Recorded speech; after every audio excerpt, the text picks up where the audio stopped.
Greetings, salutations, and other big words. My name's Ethan. My handle is Wrangler. Welcome to Frequency Studios, weekly wing it number 89 here on Rumble and YouTube. And starting it off with us tonight is...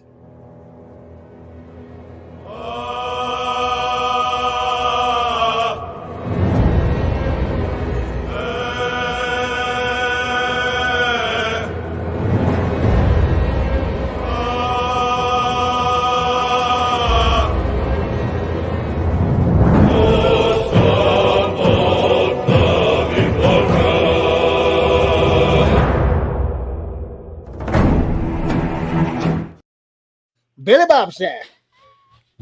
All right, I'm lagging so bad. I just popped up right when he came back. All right, I'm back. That and you changed your damn profile picture, you son of a gun. Oh, that whole big old intro. Check this out. Kapla. He's always back from a gremlin to a duck, gremlin duck. He's a hybrid gremlin duck.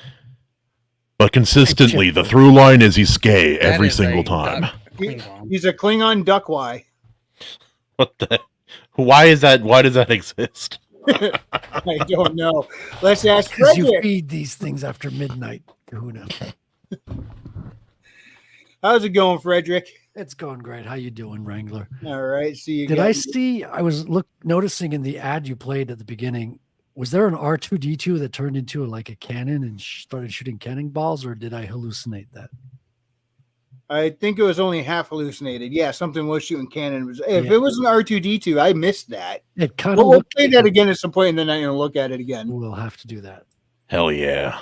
And also with us is Reed Dautenheimer. The Irish are the blacks of Europe, and Dublin are the blacks of Ireland, and the North Side Dubliners are the blacks of Dublin. So And the Jews are the blacks of history. I'm black and I'm proud. And those that know that quote, know that quote. And those that are questioning what that has to do, if anything, there was a conversation before we started the stream. Well, let's go ask Cleopatra. You mean the Greek? Yeah, well, that's correct. Well, what about them Hawaiians, Mr. Ultimate Kahuna?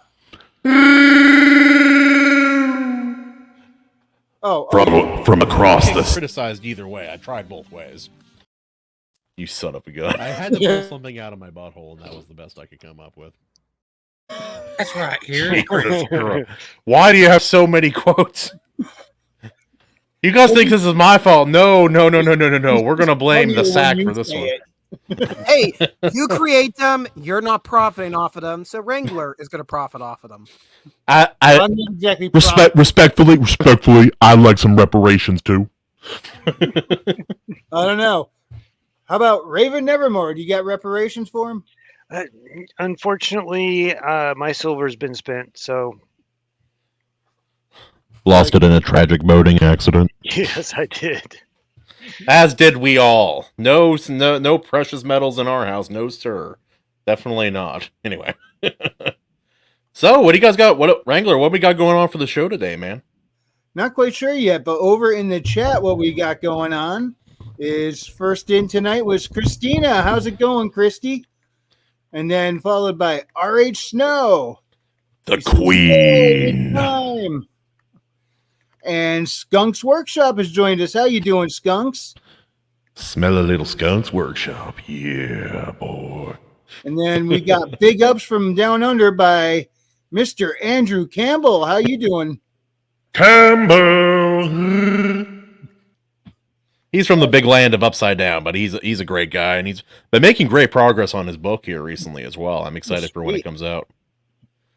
But yeah, man, if you guys don't got anything, I got something. And readout this may pertain to you a little bit. So I went on a little outing with my mom last night, and we went and saw the movie Reagan last night. What a fantastic movie! Regardless Wait. of Did you say Reagan, the president, or Ray Gunn, the breakdancer? definitely Reagan the president. Okay, Ray Gunn the dancer. That's the movie we saw last night. We saw Reagan. Or now I'm fucked up, dude. This is your fault. You saw Reagan. How much were the tickets? Not bad. We have nice seats. It was probably $15, $16 a ticket. Nothing too bad. Yeah, definitely worth the money. But yeah, man, no, it was a great time. Yeah, no, I love when I go to a theater at like once every 5 years and I don't regret it immediately. That was this experience. It was a really actually a somewhat emotional movie at points, but Dennis Quaid, like every actor and actress did a great job, but Dennis Quaid really brought his A game in this movie. And some of the de-aging effects they did were not that bad, which is it's hard to get out of that uncanny valley effect that a lot of movies seem to slam into. It is getting better as people have time to learn and improve upon the technology. Who did they de-age? Like not Reagan because he's dead, right? No, on Dennis Quaid, they showed pretty much the entire life of the character. They had younger actors for some of his childhood and teenagehood, and then pretty much from like his mid-20s onward is all Dennis Quaid. Dude, they could totally like deep fake Wow. Reagan. They have so much video of him being an actor and everything. They a couple of scenes they would mix in the real life footage, and it was almost seamless. Dennis Quaid, he changed the way he made his face shape and the way he smiles and talked really like Reagan in a really uncanny way. It was really surprisingly good. So you're saying he's a shapeshifter then? Yes, sir. No. Very possible. But the way they presented the information about Reagan's life was interesting too. Most of it, they would show some of it, obviously, but they could have gone about it in a really boring way. But what they did was they had an old Soviet spy talking to a new member of the Russian government in the modern day, talking about his experience seeing Reagan rise in prominence and capability. And so a lot of the movie was being told through his perspective, which is really interesting. It was a male Soviet spy or a female Soviet spy? A man. Yeah, I was thinking of James Bond movies. Yeah, no, Otter's I figured. favorite type. Oh, Otter, I wish he was here. You guys ever watch that show Dark Skies? Yeah, the alien sounds flick. familiar. Yeah. Yeah, there was a scene where Reagan showed up in that, and Majestic 12 came to him, and he goes, "Oh, these are the guys who showed up when I reported that UFO. We could trust them, Nancy. They're from the government." I've seen a different Dark Skies movie. I was thinking about the alien flick, like from 2011. Oh no, it was a TV series. It only lasted one season though, because it was every time it was supposed to be on, it got preempted for a ball game, so the ratings sucked. But it took place during the '60s. It was following Majestic 12, the Black Ops that was dealing with the aliens and all that. And they were mixing in actual news reports and history.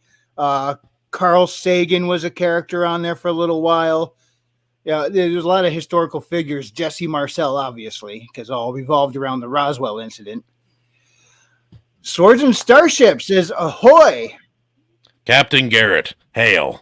I have your book, by the way, but I have not. It's in my pile of my TBR, so to say. So that'll be a fun little thing to read here soon. I read his book, and recently I actually picked up a Spanish silver dollar. Nice. So what Raven? When you pick up coins and silver and such, like, is the value the main concern, or is does taste come into it whatsoever as far as the aesthetics? It's a combination of things, because there's some things that are just kind of cool. Like I picked up a 2-ounce silver Viking hammer. It kind of looks like Thor's hammer. Oh, nice. And it's just silver. And then of course the silver dollar, I got it partly because it had come into the shop, and I was Initially I didn't buy it because it had been cleaned, and I don't normally like cleaned coins. But it had some, you prefer the natural aging. yeah. Or you know, if there Prefers is them an older real one, dirty, them dirty coins. Give it to me raw and dirty, uncleaned. He wants them swinging on a pole. Well, if you find one that's in really good condition, that's never been circulated and stuff, that's in pristine condition, that's really nice. But those are usually really expensive, and I'm kind of on the cheap end of collecting. But the particular coin had a lot of really beautiful Orient chop marks on it. And so it seems to have spent a lot of time through China, Japan, Manila. China. Yeah, and so and it was minted in Mexico. Unfortunately, I think I think the year on it is 1800. So that's like in between the older time frame and the newer time frame of Captain Garrett's book. Wow, that's pretty neat. That's a cool little, that's a fun little thing to have. Does it look cool? I love old coins. Yeah. Just visually myself, I enjoy the way they look. Animation overload. Wait, you gotta do Hey, Animation overload. There we go.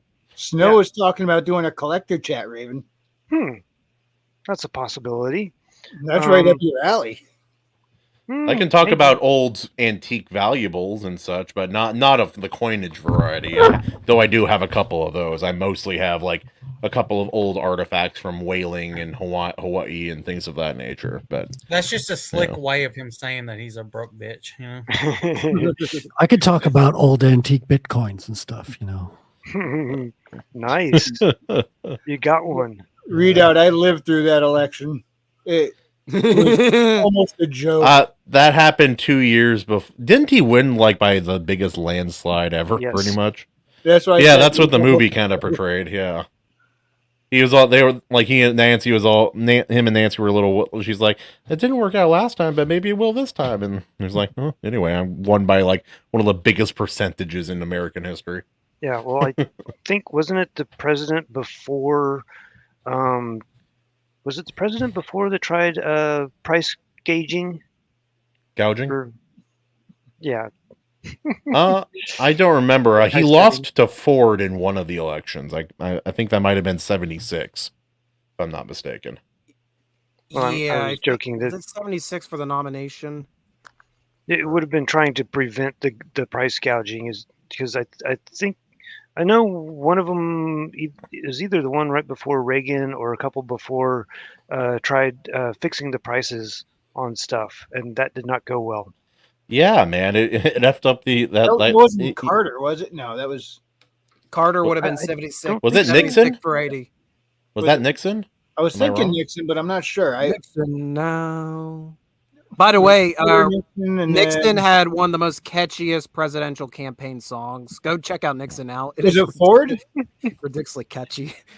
No, It not may have Ford. been- I don't remember. I I just think- remember one I of them. think said Ford- it. We should all know this stuff right off the top of our head. This is our very recent history, relatively speaking.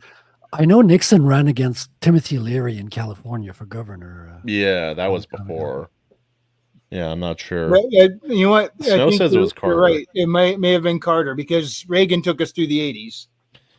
Yep, and he was governor in California before that. The movie really does it gives a good glimpse at every portion of his life. It's I'm not as historically sound as I would like to be. So Well, that's what's fascinating. Like, hello. That's what's fascinating. El Capitan Garrett. Permission to come aboard, sir?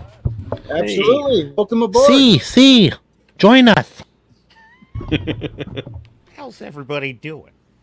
Doing just dandy, man. Yeah, I mentioned in the chat earlier. I have your book now. I posted it on a book opening video recently, and so I'm excited to have it on my TBR now. Why, thank you. You do me too much honor, Kahuna. My kids were always they picked out each book that I would talk about in sequence. So yeah, I think it was my youngest grad. He's like shaking it at me. Your main character may be a subject of one of my future videos in a couple of months. Oh, awesome. That'd be I'm awesome. thinking of doing John Sullivan versus Hal Cedric. Say again? I'm thinking of doing a video about John Sullivan versus Hal Cedric. Who would win? Is that fair? I mean, I'm very It's a biased for lot Sullivan. It's very but close. Tell me about Cedric. Hal Cedric, he Can heal. is superhuman. Yeah, but he can't regenerate organs in the middle of battle. No, he can't. He can be beaten in a battle. He'll regenerate overnight, but he does have superhuman strength. However, it is in line when Sully goes into his, for lack of better words, berserker rage. He is a bit of a berserker once in a while. Yes, I watched all the punishment he took when he stormed a ship. He can give Hal Cedric a good fight. Yeah, John doesn't know it, but that he came this close to being taken out. So yeah, but that's kind of a. That's Oh kind wait, of a did you do the hat draw thing to see what characters would die? Is that what you did? No, I didn't do that. There was my favorite author of all time. He did that for like 3 of his books in his 6-book series. He put all of the main characters' names in a hat, and he said whichever one comes out is dying in this book. Oh no! I kind of respect that. If I ever feel like I'm really in a corner and I just can't decide, like there's got to be a price paid, A consequence. in an arc, then I might consider that. But I tend to trust my gut on. I'll tell you, I think I killed off too many characters in my second book. I really do, and they weren't like main characters, but there were a couple smaller characters that I feel had a lot of potential, and I am as susceptible to a cliche as anyone else. And Game of Thrones being very much in the zeitgeist, which I was not in any way. I was not trying to make anything like that. But just the shock factor of like, oh, characters dying. And I think I just overdid it a skosh. But it wasn't because I wanted to shock the reader. It was because I always look at things in terms of cost. And if characters are going through hell, then it's not really going to be hell unless there's a price to be paid. And yeah, you're not all going to make it. So, and like there's like 3 different basic consequences for characters. One of them is the most obvious, and that is their life. They perish, they die. That's it. Second one is they lose someone close to them. Someone else they care about dies. The third one is maybe less used, but just as valuable moving forward, and that is they are maimed or forever scarred in some way.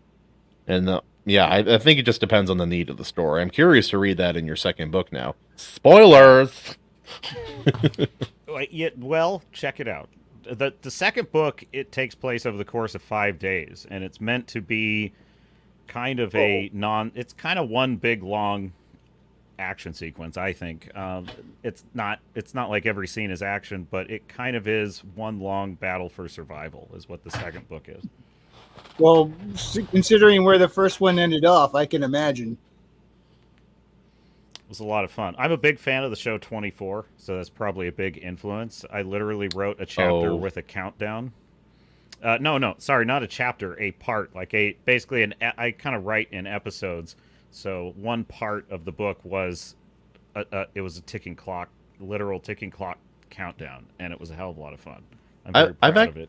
I've seen that actually in a couple historical things that I've read, like about naval stuff, and like where someone was involved but not directly involved, and they kept track of what happened at each hour, anything of note that was important. I'm like, that's kind of neat. I wonder if any books do that. But yeah.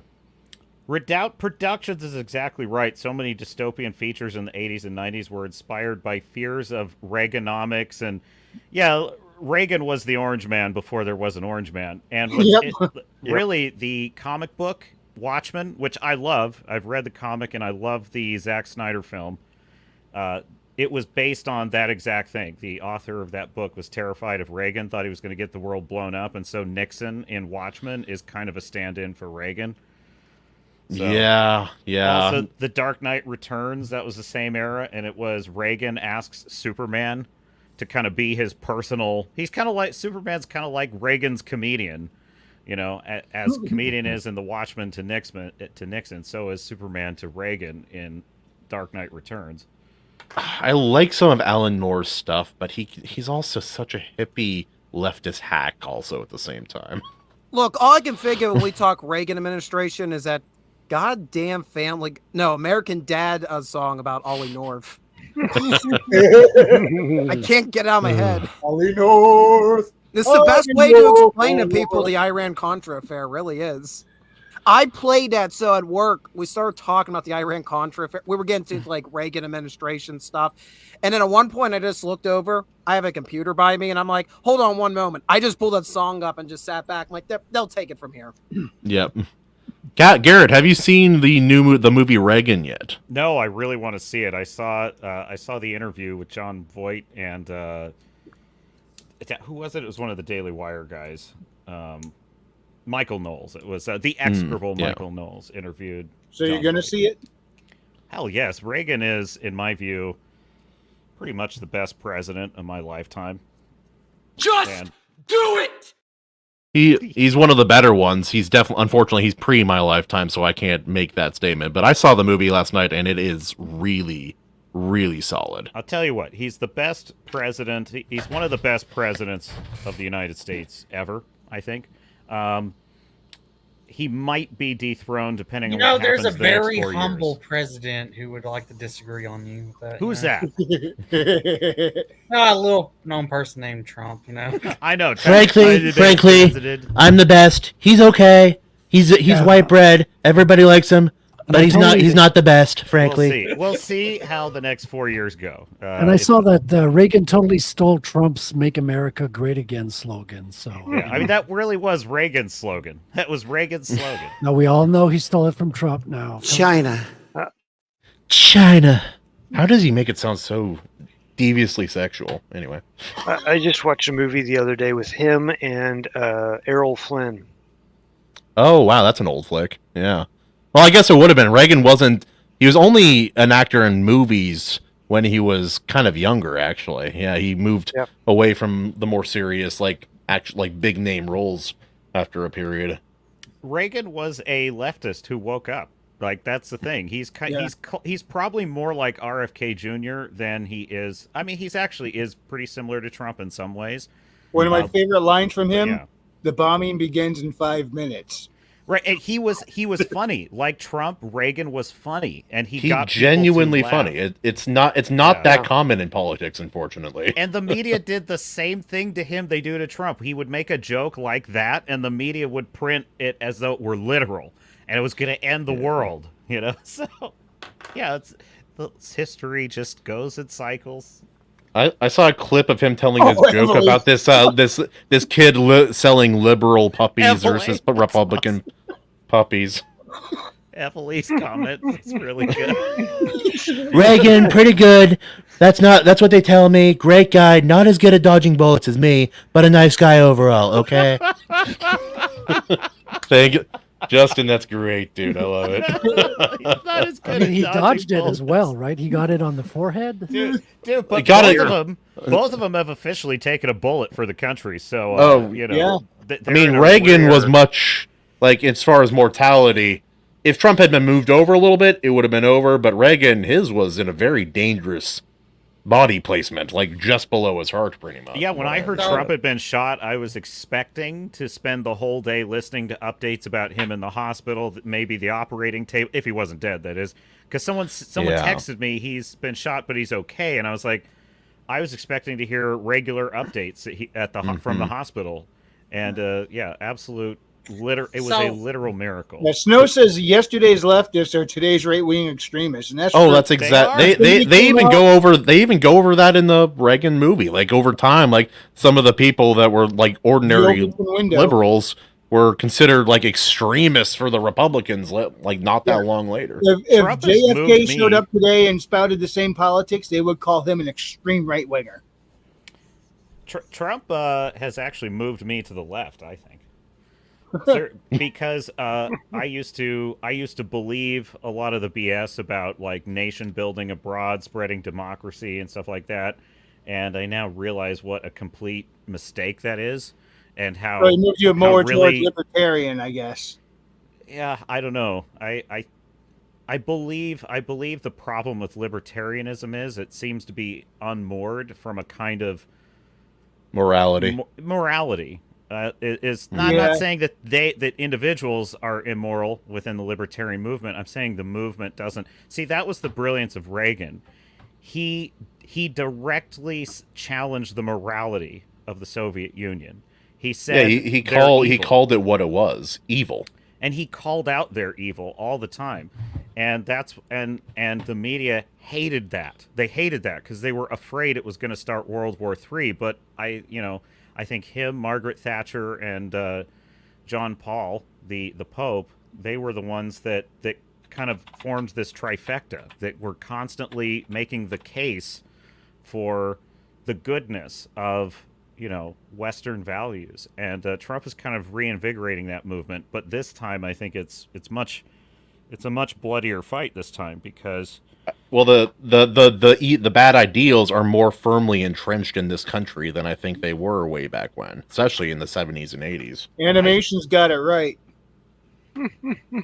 Yeah. yeah, that He was the so president good. in 1985. I Marty. love Ronald Reagan, the actor. Who's Secretary of State? I suppose I can't remember what he said. Maybe Gene Autry. I know Jerry Lewis will see vice president. Actually, comparing Trump to Reagan is pretty apt. They're both unafraid, or at least willing, to make the bold statements that I think need to be said. There are a lot of in history. There are a lot of very let's politic this out, conciliatory kind of presidents, and sometimes you need the bold voice to stand up and say, no, this is where we draw the line. This is what we will or will not do, and this is what we expect of you. And Everly's got an awesome point on that Overton window. Leftists have moved that window so well. Pretty scary stuff. Yeah. Obama was a defender of marriage in 2008 and for a secure border. He wasn't really, though. He wasn't, though. He said said that, but those he are the wasn't. words he would say. But. I didn't believe him for a second when he said that at the time. And the thing about Obama, he's very similar to Trump. Obama's very good at saying beautiful things that resonate with people, that people actually care about, and speaking directly to them, and He's just a smooth hammering speaker, as that smooth as they message. come. Yeah, the problem is one was sincere and one was not. And Obama was not. And I didn't trust Trump. I voted for him in 2016, but I was very suspicious. I was like, because I've heard this. He made a huge amount of promises. He said, I'm going to end this. I'm going to stop ISIS. I'm going to build a wall. Mexico's going to pay for it. And I believed that maybe he would deliver half of that. And then he did a lot of that. And I was like, wow. He did a lot of it very quickly, too. That's the other thing. He wiped out ISIS in 100 days. People forget this. They were Star Fury! Star Fury is in the chat! Hey, Star Fury. Yeah, people forget that ISIS was getting worse and worse and worse, and Obama couldn't do anything about it, and then Trump just had it sewn up in 100 days. And I know a lot of people who what are do you like, mean we have these who hated Moabs him. laying around that we haven't used for all these years, and they have a shelf life that's about to expire? How about we use them? Does anyone remember how they were saying Trump was going to start World War III with the Koreas during that negotiation?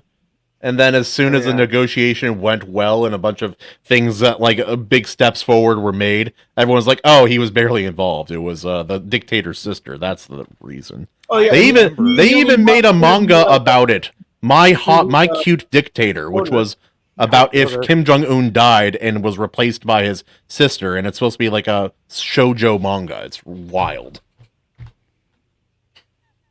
Rough I truths remember over charming falsehoods. I agree, Evely. Yep.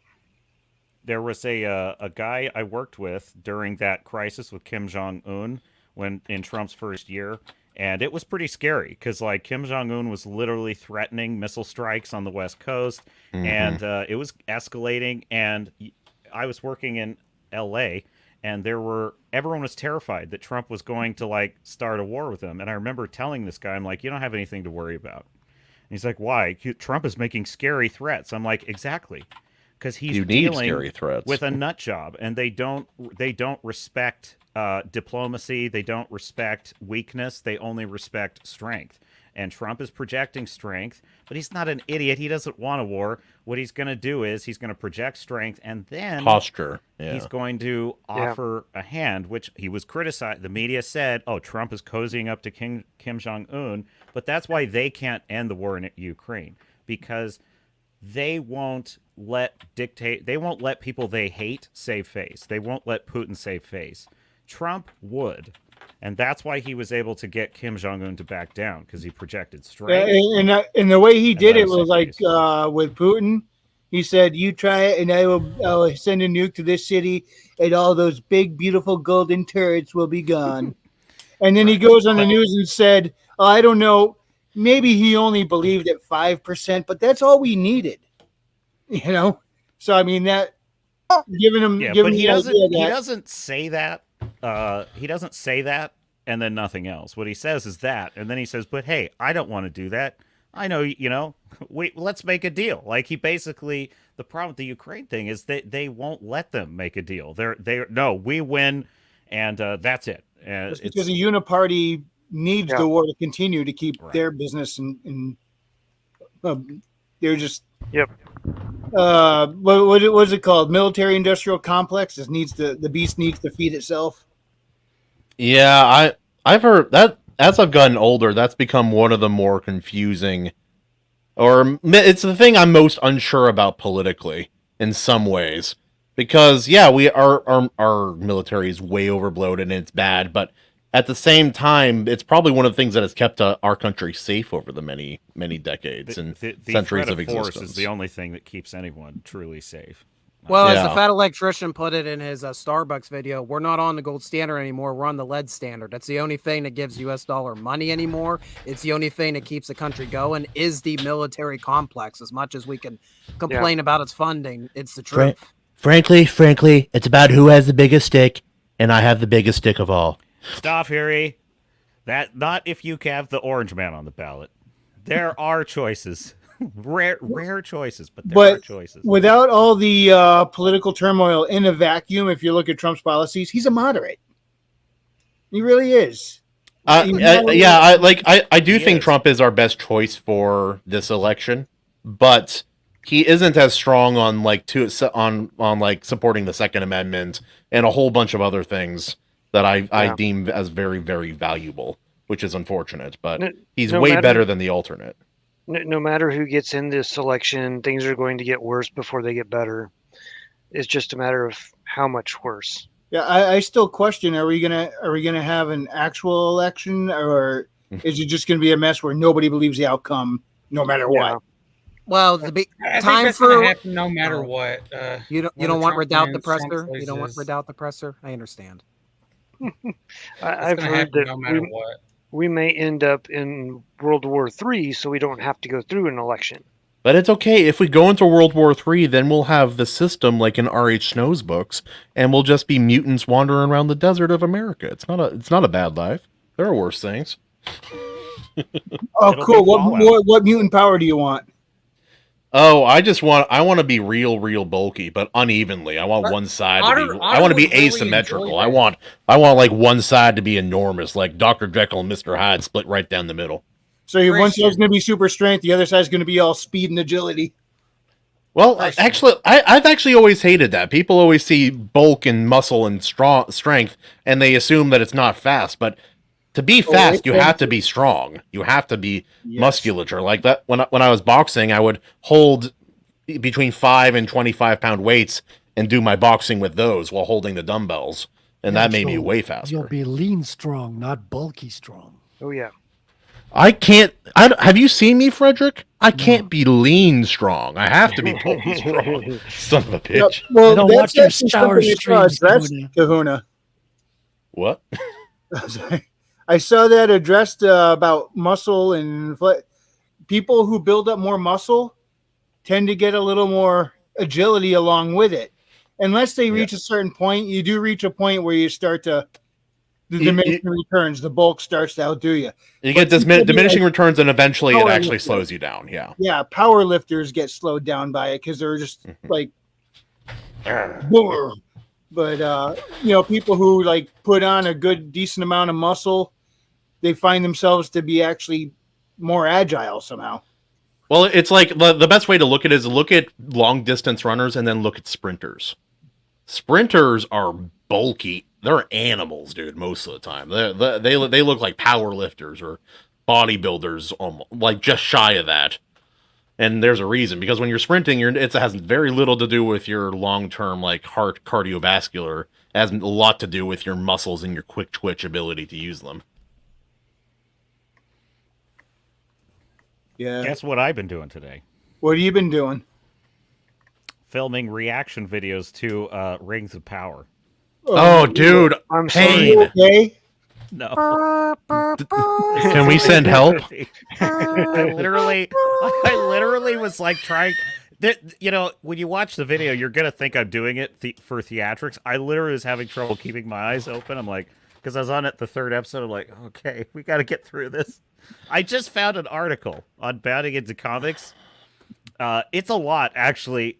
J.D. Payne and Patrick McKay, two of the dumbest men in entertainment, are defending their decision to humanize the orcs and make them like people. And let me tell you, one of the conversations between Adar and his orc is one of the most surreal, like, dumb things I've ever experienced. Because he's like, will we be free, father? Will we be free at last with our own kingdom? I saw like a clip or two from that episode with the orc families. I'm like, this is fake. This isn't even real. I cannot believe it's real. Like it's a unbelievable. CW, it's a CW melodrama with orcs. Yeah. I find them more redeemable though than the Harfoots. The Harfoots, there's this scene that's meant to be so cute with Nori sitting by a fire with not Gandalf, and she's eating bugs. She's eating bugs in the desert, and it's played for like, oh, it's supposed to be so cute and charming, and it's like she's like, oh God, stop! No, magic. oh, Nori's gonna name Gandalf. There literally is a scene where she's trying to give him a name and he's rejecting all the names. I'm like, oh my God, she's gonna name him Gandalf. Like, forgive me, in the lore, like, aren't they named like before they even get here, the Middle Earth? You presume they Yeah, but they don't own the rights to that lore, so they're making up their own now.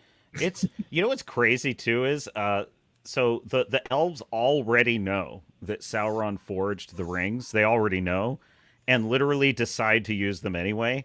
And Galadriel, the R rolls are worse. Galadriel. Yeah. Are they retarded?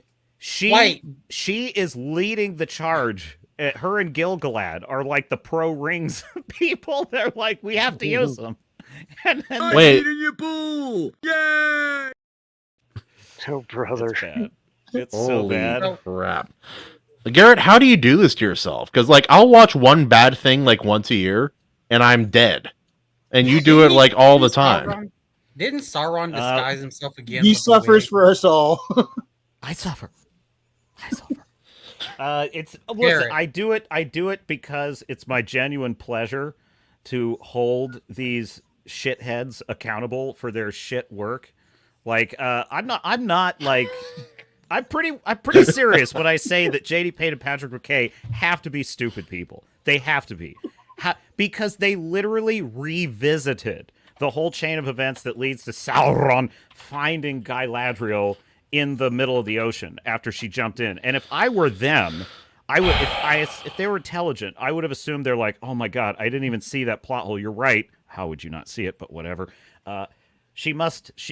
We thought we left something out. Yeah, swimming across the ocean, that's dumb. Let's just pretend that didn't happen. Or put in a plot point that explains it. They did not. They did the worst.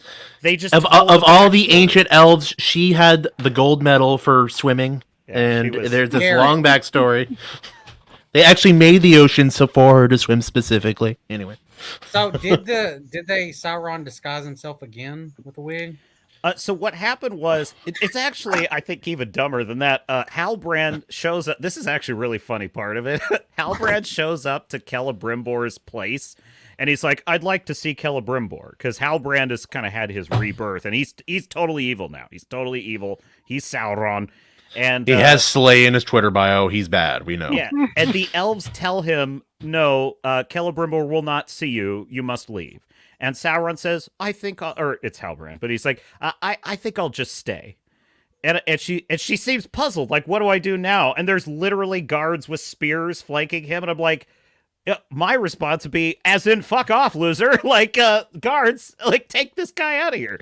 They don't. They just leave. Leave because I said so, and you'll die. I don't know, man. What are you doing here? Well, but because they need the plot to happen, so the elves just let him stand there, and he says, I'm not leaving until I see the manager. and then Celebrimbor says, is he gone? And she's like, no, he won't leave. And he's like, oh, well. What do you mean? I know. It's so stupid. I was laughing. I thought it was funny. So I guess here's the question. Is the My Little Pony of the Rohirrim going to be worse or better than Rings of Power? It's worse. Well, let me finish the answer, though, because I didn't get around to the question. So Halbrand finally gets in, because of course he does. And he starts wheedling to Celebrimbor that, like, you got to, we got to work on more rings for the dwarves and men. Dwarves and men? No, we can't do that. And then he says, well, I got to tell you the truth, Celebrimbor. I'm not who you think I am. What? I'm actually not even mortal. And I'm like, is he going to, like, admit he's Sauron? And then, of course not. Then he transforms into Anatar coming out of the fire as a display of his power and supernatural nature. And he basically claims to be like a kind of angel that has come to make Celebrimbor the greatest elf of all. And I swear to God, this is what he says: you will be the master, forager of all elves. You will be the Lord of the Rings. And they did not. I swear to God, as Walter White has my hand to God. I'm in pain. In that same scene, he also says the Rings of Power. He says we gotta forge the Rings of Power. Wow, wow, wow, wow. Wow, wow, wow. Or it's like that Peter Griffin's good. Oh, he said it. He said it. The title. They said both titles. They said you will in the same conversation. Oh. Yeah. And then so then they set to work making the rings, and it's hilarious because basically every character in the show is in the position of advocating knowingly for the use of weapons of mass destruction created by an evil the Dark Lord, the Lord of Evil. Darth Vader's the master. Also, like, some of the rings aren't destructive. They're just like Galadriel's ring helps her preserve nature and like create barrier. Like, it's not even an offensive kind of thing. They show it as being able to like revitalize nature and control it. It does. As soon as they put the rings on, everything's getting better. But my point is that the only character that's like resisting this is Elrond. And what's funny is he's the only character of the show I'm kind of rooting for, because I swear to God, it's like he's in a Scientology cult. And I'm rooting for him to get out because he's like, we can't use the rings, Galadriel. This is a really bad idea. But I'm in charge, and I'm shorter than you. Like, did she speed run her ogre kill from the first season? You'd know that. Yeah. No? Did she speed run her orc kill? Yeah. Did she speed run? Yeah. Like, she had like a 10-second speed run kill last season. In the first season? Yeah. Yeah, no, she did. She did. I went over it. So the pitch meeting sketch from the YouTube channel Pitch Meeting, I went over that my live stream yesterday, and I hadn't seen it. I was just live reacting to it, and I was like, this is a dead-on accurate recap. Like, it's an absolutely accurate recap. They just tell you what literally happens. It's so bad. But my thing is this. In the second season, did she speed run it faster this time? No, they're kind of trying to soften her, I think, in the second season. They've given her a lot more scenes where she's kind of sad about her brother, and she's soften her. Is she gaining weight? They've toned down the Karen face. They've toned it way down. She's not asking for the manager nearly as often. Fu Man Blue is in the chat. Oh, I love that guy. He's cool. There is a tempest in me, she says. Animation Overlord. That is exactly it. Sauron, let me in. Elves, no. Sauron, please. Elves, okay. It's worse than that. It's worse than that. Because he shows like he's been abused by the orcs. It's a long story. He's been abused. Didn't by he the turn orcs. into a puddle, or did I mishear something? Yes, they told the backstory of how he found like all the events leading up to him finding Galadriel in the ocean, which is why I thought these are really stupid writers because they're, they're not even trying to fix that plot hole. They're revisiting and expanding on that plot hole of her jumping into the ocean and finding him, which is why I think we're dealing with really low IQ writers here. Well, I mean, literally in the first season, what was it? Their mechanism to put out fucking the volcano was to throw water on it. Wasn't that in the first season? Yeah. What? I never even watched it. Yeah. What's? They pour water into. They dig these tunnels. They create a Rube Goldberg kind of like machine that then dumps the river into the magma chamber of the volcano. It's Mount Doom. And this causes an explosive amount of steam, which triggers the volcanic reaction, which results in a pyroclastic flow, which Galadriel takes to the face and is totally fine. Yes. Yeah. They're immortal. I grew up around volcanoes. F! When you see a volcano erupt, you run like the rest of us. Stop making Dante's Peak look scientifically accurate, which surprisingly it's more scientifically accurate than most movies depicting volcanoes. But there's also another thing. That's a good movie. Okay, that sorry. is a very good movie. It is a fun movie. Listen, would you humor me with a few quotes from Tweedledee and Tweedledum, J.D. Payne, Patrick McKay? I don't know what you're talking about, but yes. They're defending. Let us hear it. They're defending their choice to humanize the orcs. So they're like, they're saying, Christ. You read the books and you get these blips of moments where orcs are kind of on their own and they're saying like, hey, what if one day we could be just a place for just us? We could have our own little land or our own little cottage by the sea, so to speak, where they have dreams, they have aspirations. They don't want to be mindless killing machines. We tried to take that a step further and continue to individuate them and dramatize what their desires and ambitions might be. And we were also fascinated by the idea that orcs are fallen elves. And Tolkien had this idea that evil can't create anything. It can only corrupt. You're living proof of that. Corrupt or destroy. That the elves, these amazing, beautiful creatures, could be corrupted into the orcs was fascinating to us. And I'm thinking to myself, like, how about you consider how a woman was going to swim across an ocean without dying? Maybe you should do that work before you start delving into intriguing ideas about the human side of orcs. Wait, so they didn't... I'm kind of disappointed. I wanted them to go the full MAGA route, make orcs great again. They are. I think they really make it's very strange because the first scene in season 2 is it's backstory that we don't need. And it's basically, it's literally Sauron in a kind of. Is there any part of the show that we need, Garrett? Not any. Okay, just checking. But this is even more like useless. It's as Rip Torn said in Dodgeball, about as useful as a cock-flavored lollipop. So so Sauron is standing in front of these orcs giving a speech, and he's pitching them that men will never vote for me. Right? And we will build a human orc like utopia where we all live in harmony. And immediately questions start popping into my mind because I'm like, what happened in the minutes before this scene? He walked up to an orc like castle and said, hey, I'd like to give a speech. I'd like to suggest to you a possible future. I think you're really going to like it. And the orcs, instead of immediately tearing him to shreds and eating him on the spot, said, okay, we'll hear you out. And then there's bowing its submission to the pure malevolence that is Sauron is supposed to represent. Oh yeah, I won't bore you with the rest of it. Me but if I'm wrong. It's but insanely stupid. Didn't Sauron have to like trick them into believing like he was chosen by Morgoth to get him to follow him? I don't think these writers have even considered anything. No. Like I'm just asking you. Like that's the actual. I don't know. I don't know the lore.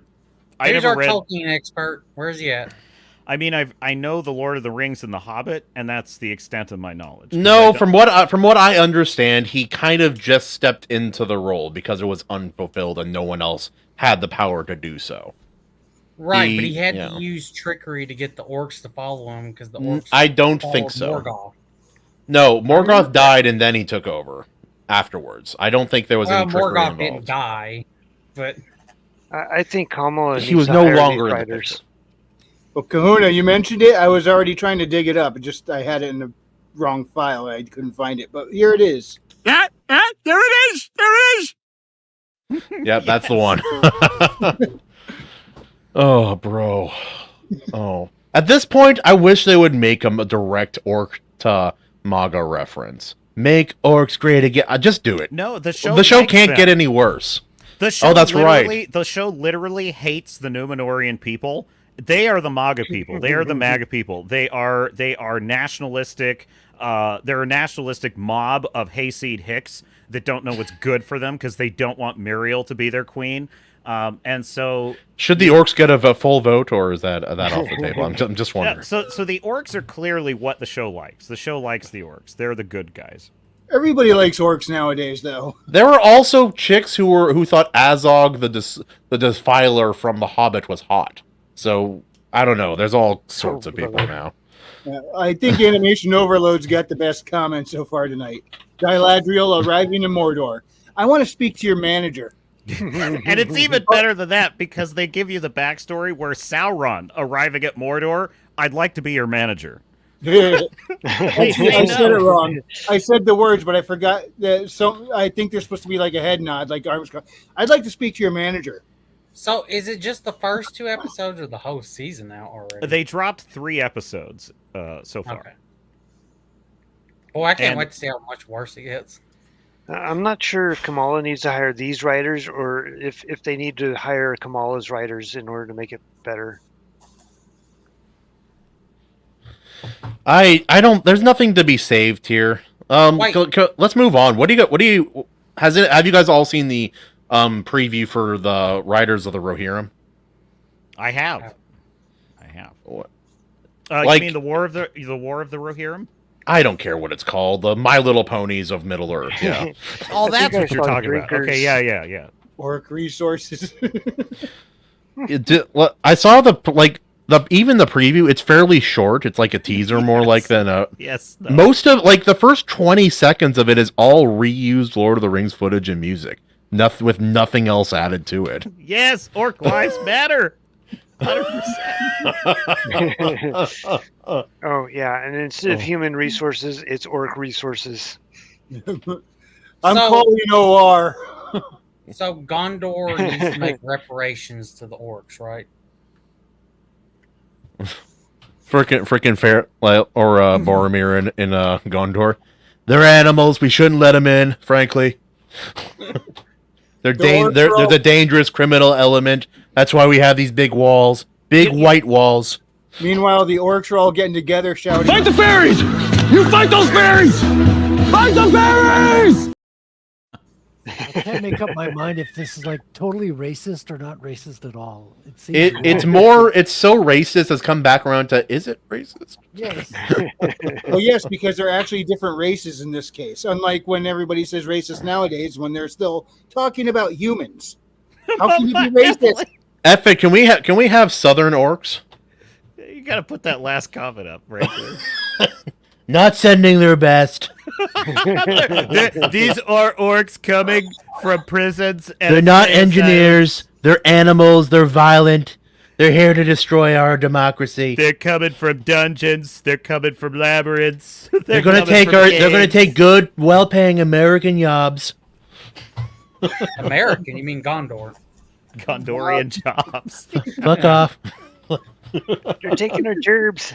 What I find so telling about how they are so obsessed with things like we want the troll to be like follow like a Mike Ehrmantraut arc in Rings of Power, and just there's a troll character we follow?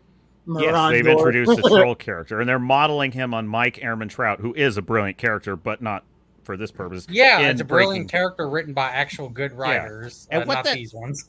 What that Hail tells AC me Pritchard. was smash the like button.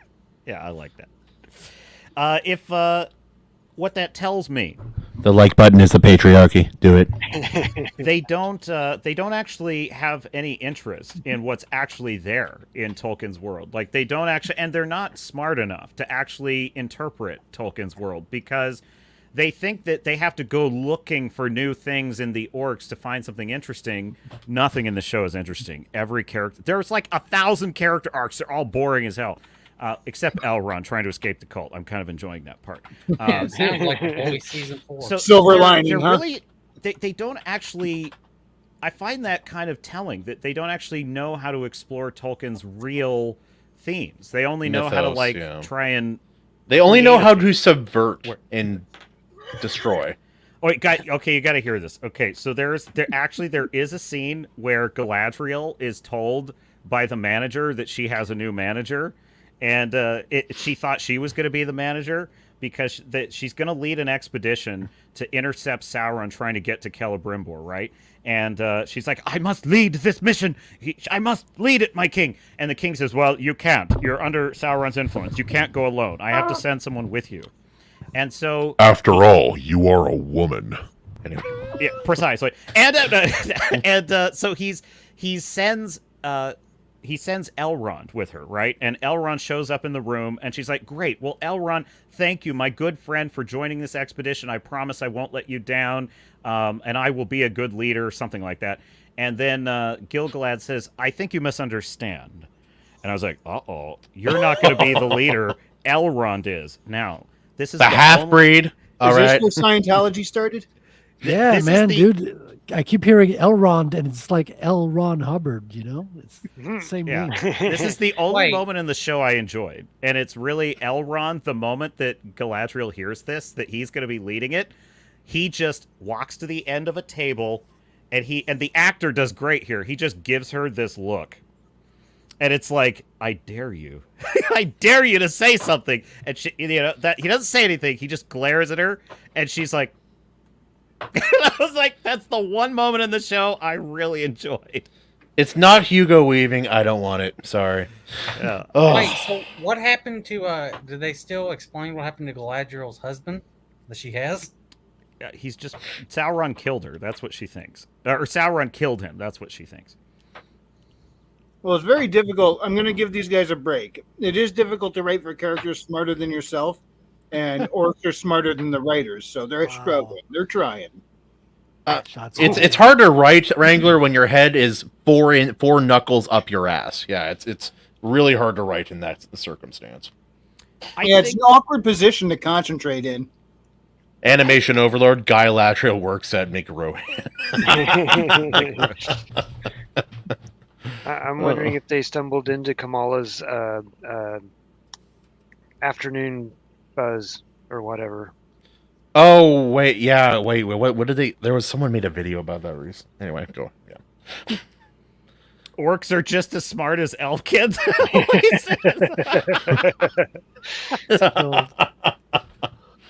Oh, bro, the chat is on fire tonight, man. Yeah, It's they true. are. What? Anyway, how was your? Yeah, how, what? Do you know why I have no orcs in my series at all? Why not? Racism. Because you hate black Besides people. that. No, because I picked up my phone when I was gonna start writing them in. I picked up my phone I wanted to double check. I said, "Hey Google, are orcs public domain?" It said, "No, it's owned by Tolkien." So I didn't use them. And now I see books coming out left and right about everybody writing about orcs. I'm like, I think Google done lied to me. It's kind of like the word Space Marine when Games Workshop tried to patent that and say that you can't use that term now unless it's theirs. It's too universal. It's too universal at this point. I went with trolls instead. Yeah, and don't trust Google. They'll tell you that a man can get pregnant. So, just saying. Are you saying, Frederick, that they can't? Have I been lied to all of this? That, you know that. Listen, Have you not met Arnold I've been trying for years. No. Christian's been Yeah, on Arnold- his Oh, Billy Bob, I don't want to hear it. Arnold Schwarzenegger did. Dude, what was that movie Which call one with is the Danny Junior? DeVito? Was that Twins? What was Junior.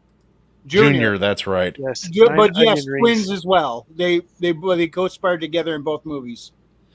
Arnold pretending to be pregnant is one of the funniest things I've ever seen on a television screen. Ah, it's coming. Oh, God, I don't like, remind me I of like that movie. animation reminded me of- overload version. I'd eat that. Wait, so Yeah. if the universe swapped out him for the Predator Arnold, like the Predator wouldn't fight him and let him go, right? 'Cause it doesn't kill pregnant people. 9 onion rings for the race of man, who above Yes all or no? else desired flavor. The 9 onion rings shall have a little Parmesan sprinkled on top. Honestly, like if you have the good batter, you don't even need cheese on an onion ring. Onion rings are His imitation reminded me of when he was on Mars. Who? When Schwarzenegger was on Mars. Oh yeah. 2 weeks. Oh, bro. We need to watch What on the Seas, Justin. You're scaring me. Golden Cot was also in Total Recall. You guys Oh, haven't watched Total he's Recall, fucking right? great. You I voted still for need to another- watch Total Recall tonight. I need more time. Oh man, you're gonna Richard, love it. It's You sent so- me a treat from the Iron Sea. Are those the onion rings? You know I love my stream snacks. Speaking of which, I usually got I got the stuff like this, made from chicken and bone broth, egg white, or cheese to stay on a carnivore diet. I wanted nachos tonight, so pork rinds with bacon, bits of steak, and a lot of cheese. That's an Nice. American meal right there. Yeah. Dude, I have eaten one part of a sandwich. I'm starving, dude. I'm a fat guy. I need more food. This ain't working for me. Well, up till that point, I fast. I don't consume a single calorie till around 6 p.m. Yeah, you do the whole we know. intermittent fasting then. Yeah, no, I think that my longest fast I ever did was 7 days of nothing but water. That was hard at first, but it got way Oh, easier yeah. after like 3 or 4 Yeah. days. Yeah, once you get going, you feel like you could keep going. But Well, yeah, like if you can get past for me, if I get past day 2, I'm golden. I can go for a long time. A buddy of mine, he went for 18 and then 21 days. Yeah, in you the guys are making sequence. me look like a rookie now because I do a lot of intermittent fasting. I occasionally do long-term fasting, but my long-term is either 24 or 48 hours. I don't think I've done more than 48 hours, but I think that might be enough to get autophagy going. Well, what happens, Wrangler, is after 3 days of no food at all, then your digestive system shuts down, and all that energy that normally is used for your digestive system is now available for the rest of your body. So day 2 and 3 are really hard. Day 4 is awesome. After that, it's diminishing returns energy-wise. After that, I've always heard that after day 3 was diminishing returns on a fast, but it's after day 4 because it takes the full 3 days of nothing for the stomach to stop basically doing that's its when you thing. hit the point of autophagy. Yeah. Who'd I'm we lose? skinny for that. Oh, we lost Billy, and we got him back. Billy. Where'd Billy go? Bye, bye, Billy. All right,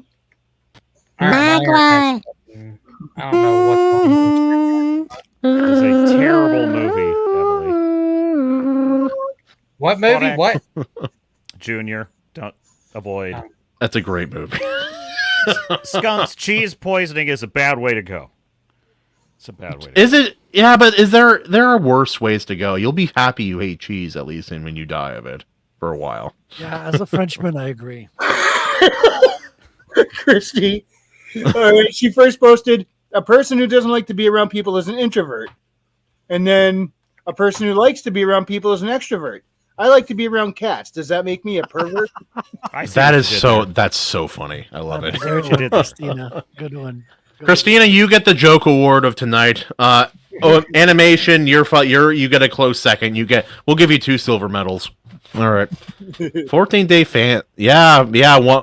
Let's see, for a protest. Yeah, no. Once you get past the stage of like after a while, your body stops wanting food in the same way that it normally does. I've heard people have actually gotten themselves in serious medical trouble because they just didn't think about eating anymore, and they didn't realize, hey, you're at the point where you need to eat something, you're gonna die. When it starts turning into physical pain, then your cravings will be there for a while. But no, once it starts turning into physical pain, that's your body telling you need to stop. For me, someone my size, a friend of mine that taught me how to water fast. He did 40 days and he did 60 days on nothing but water. Wow. He stopped and then eventually got rid of his cancer that way. Not everybody can do that, but that's true because cancer does need to eat. It needs and a lot of cancers feed off of gluten, which Yeah. is if you're not bringing it in, then your body's not going to give it to it. So Which keep is in why mind, like, if carnivore you're- diet is a great way of slowing down a tumor. If you don't have a lot of fat on you either, Oh, it's actually a bigger risk for you because once it eats it up, you'll start eating your muscle and shit. Yep. yeah, no. If you're skinny, you shouldn't do more than a 3 to 7 day at any given time. I wouldn't even recommend a 7 day if you're under 10% body fat. Frankly, I could probably. I wouldn't want to. I could probably get away with doing a month. no. Someone like you're not big like me though. Like me, like the longest water fast I've ever heard of was this guy way back in the day. He had coffee in addition to water because this is before the theory of water fasting was really tested and documented. And he went something like 285 days with no food. And he lost 150 plus pounds. And he didn't even have saggy skin when it was all said and done. Because when you water fast, like for me, I water fasted, it got rid of scars on my arms and got rid of some my buddy, he went for 18 and then 20. Right? What was that? That's when you're in the state of autophagy, I believe. Yeah. When the good cells are cannibalizing the older, weaker cells. Yeah, You're because kinda like clearing out all the junk. yeah, my buddy, he on day 18 and 19 of his water fast, he had 2 bean-sized nodules of yellow and white hard as stone material. One came out of each nostril. One of them in the middle of a business meeting. And to this day, he has no idea what it is, but it's hard as a rock, and it, like size of a baked bean, and it came right out of each nostril. That sounds Gets rid of unpleasant. That's terrifying. It is, but it helps your body get rid of stuff that it normally cannot deal with. When you first started eating again, did you have the issue where little bits of pulverized kidney stone came out when you urinated? Nope. I've heard people do that. They get like a lumpy urine. They're like, "What's this?" It's like, "Oh, your body was breaking stuff down. Those are the kidney stones that you would have caused you a lot of problem had you not done this." Kidney stones can't survive in my body. No, I feel like you're kind of selling me on a water fast. It for me, what it did, I lost about 16 pounds in 7 days, and I kept that off for about 5 or 6 months, and I got rid of all of my allergies for 8 or 9 months. It again, you have to pay attention to your body and really be on it. The only I didn't even put lemon in my water, but the only thing I did do was I allowed myself 1 piece of 0-calorie gum a day, and that was my only breaking of that. Which there's 0 calories. You're not eating anything. It was. I do still drink coffee when I fast, but it's black coffee, and that has 0 calories. It does not impact your insulin whatsoever. It just stimulates no insulin. If something stimulates your insulin, you break your fast. If you stay in the fasted state. If you want, what some people do is they do an extended fast, which for me means 7 days or longer. What they'll do is they'll have a group of salts and certain minerals and then magnesium, and they'll ingest that. They'll mix that in occasionally but those kind of people who do that are usually measuring their levels. For me, I was just paying attention to my body and seeing what I could do, kind of thing. But yeah, how's your Frederick? How's your comic going, man? It looks really good from here. Oh, muted. Speak, Frenchman. Thank you. Yes, I had to find the time to find my English words. So I'm working on the inks on page 10, and I've got pencils up to page 13. So when I catch up, I'll be doing the new pencils after that. And the new pencils start with the bad guys. So the evil doers are going to have a big double page spread. It's going to be pretty awesome. And then you got to do that. Guy. You got to do that Fucking secret song. ending page, NDA, Billy Bob. Remember, you signed an NDA. Listen, all I'm saying is there's going to be a reimagining of Tarzan. See, you're Jeez. spoiling everything again. Sweet dear I'm going to have Jesus. to keep you out of the loop. Wait, Snow, you only lost 5 pounds after a 2-week water fast? That is not normal at all. Like standard is like 1 pound a day. I am the Volkswagen bug of humans. I get more mileage out of a calorie than any human alive. I wonder if that has to do with you being like 3'2" or something. Yeah, not sure. It's great calorie mileage. Yeah, perhaps proportionately, it might be her equivalent because she's not exactly. She's not 3'2". She's like 4'11". But still, when you're that, like when you're really tall or really short, the normal rules and expectations of body performance do not apply in the same way. Anyway, I heard of a couple people going on a beer fast. like where you do nothing but drink beer, or where you stop. Mostly beer. Well, it was beer and water. But wouldn't that kill you because it dehydrates you? Well, it was beer and water, but the beer provided like calories. Yeah. That just sounds like a lot of work for your. I don't know, man. I don't know about that one. I just think they wanted to tell their wives that they just want to drink. You know, I think that's like, honey, this is for my health. This is for my health. I think it's just a bunch of college kids who wanted to make their partying sound scientific. Yes. Yeah, we're going on a beer fest. That's what Woo! it sounds like. Well, Kegger!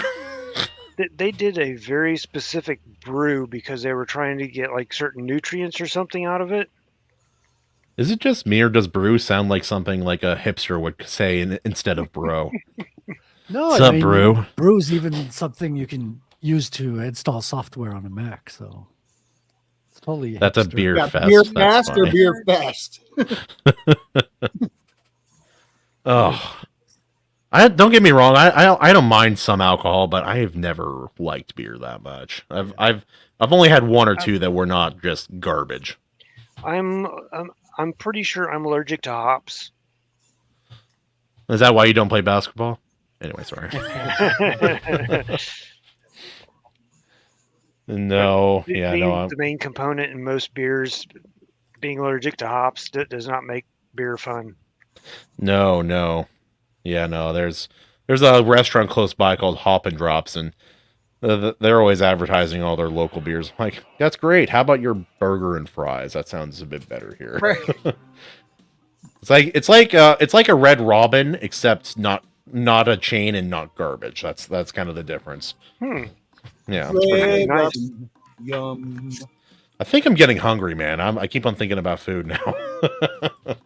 Frederick, that one woman was really like staring at your like ID and stuff when you're buying the beer at the rib place. Like it took her 2 to 3 minutes just looking at it. I guess she. Are you sure? Because I'm almost 50 years old now, so I get surprised. I only get carded like by insane, crazy people who card. No one cards me anymore, and it makes me just a little sad. Yeah. Something about the last 2 years. Then she did card you. Oh Jesus! Anyway. It was confused to why it was a fucking Canadian. Yeah, well, it's because they can't recognize our fucking like what do you call driver's licenses because the design is so different, and they fucking changed the design so when they refer to like old books to see if it's valid, they get outdated and they don't even look like the same design anymore. So. Well, Frederick, they thought you were a 16-year-old trying to sneak in and get a beer. They actually thought there were 2 or 3 of you like kids in there, like stacked on top of each other, wearing a trench coat. I am tall, so yeah. Well, how tall are you, Frederick? If you don't mind me asking. 5'11". Is that tall? No, but it compared to other people on the panel, yeah. Compared to Golden Otter, Drop. like I thought you said Goldicott. I thought I heard that too. I was real confused. Everly Music's the Golden Drock, I guess, is a beer name, maybe. I first read it as Goldicott. I was like, huh? Yeah. You have to say it right. Golden Drock. Is that also, hey, Frederick, did you hear any of my bad German on Otter's Call of Cthulhu one shot? I did not know. Edna mode. I was looking up translating certain like phrases. I hope it offends. I hope it offends you and any other person. Frederick's not German. I know he's not German. Well, listen, but he's probably heard. He's heard it enough. I'm sure. I tried learning German. Nikolai. Nikolai is the one you should be apologizing. Oh no, I know. I hope it offends. I know it offended him. Yeah, I don't. I have no doubt of that. It's so hard. I have been carded German. since I was 12. What were you? How are you carded when you were 12? Is Christina Mexican? I don't know her well enough to know. No, she's not. Okay, so maybe that I have no idea then. AC, No, I've been water fasting for years, only Red Bull, She's even in my American ramen. Indian and a few other things mixed in. I don't know what else. Andy, if you've put Red Bull in your ramen, we have to have a serious talk about our friendship.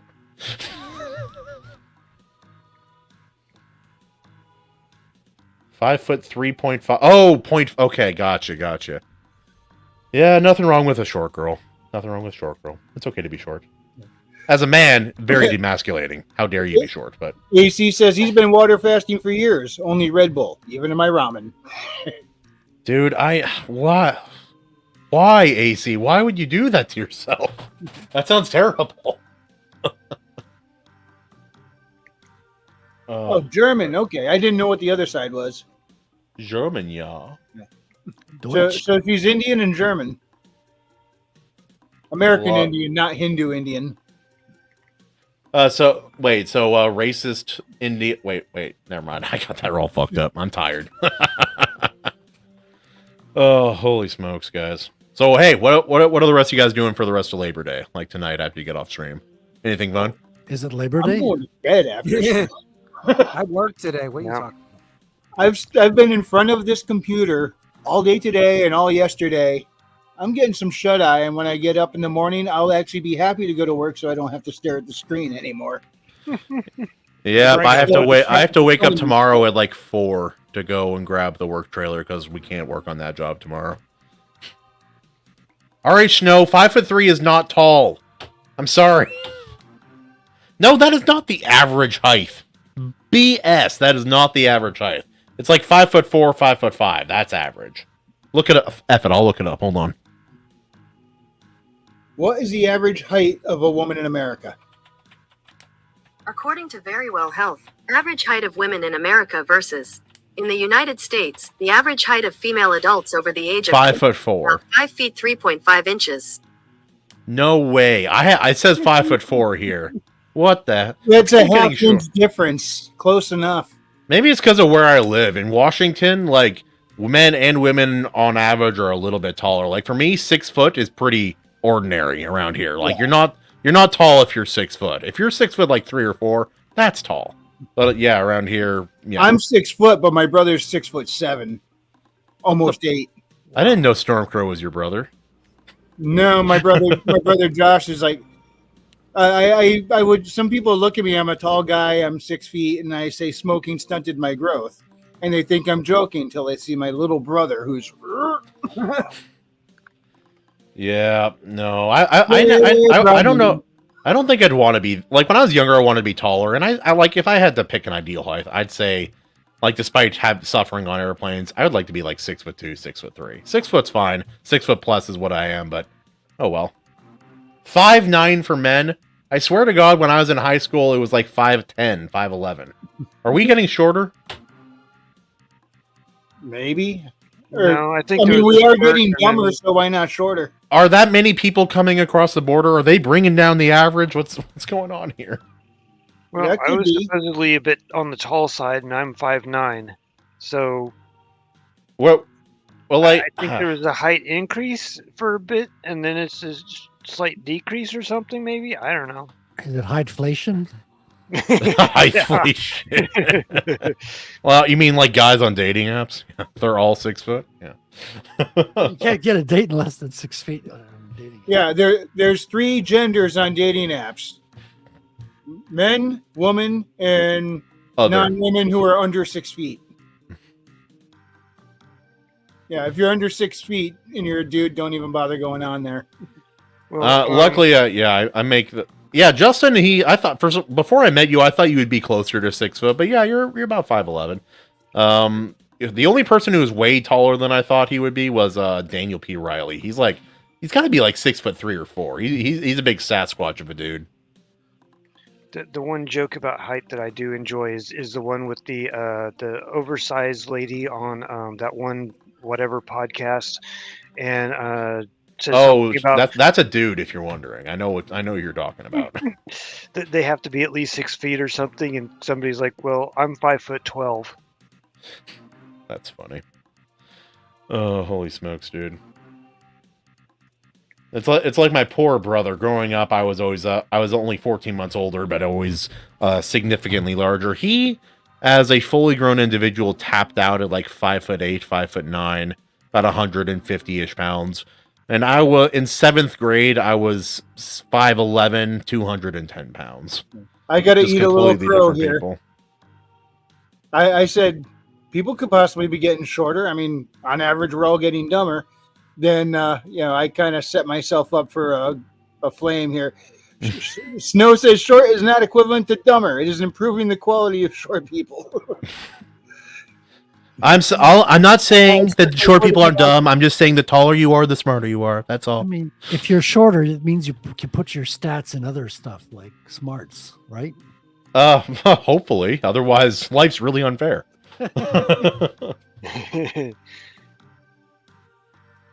No one even registered as surprising in any way other than DPR. Oh, gotcha. Yep.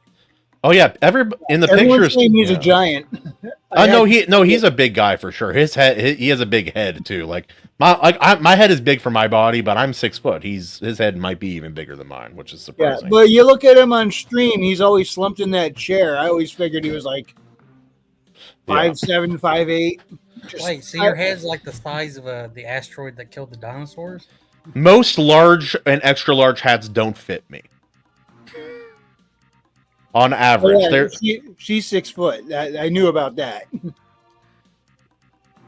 Oh yeah, but I knew that because I've hung out with her. Yeah, no, she was 6 foot. Now she was all worried about like being in a big social gathering. And I'm like, they're gonna be fine. Watch this. We went there completely fine, and she was able to just she found the other introverts and was able to sit there happily, quietly without talking when they all got worn out. And then some of the pictures that came out of that were wild. I don't remember who did it, but someone edited my nipples to look like they're shooting lasers. I don't know if I'm offended or if I find it funny. Maybe a little bit of both. But yeah, that was a fun event, man. I find it flattering.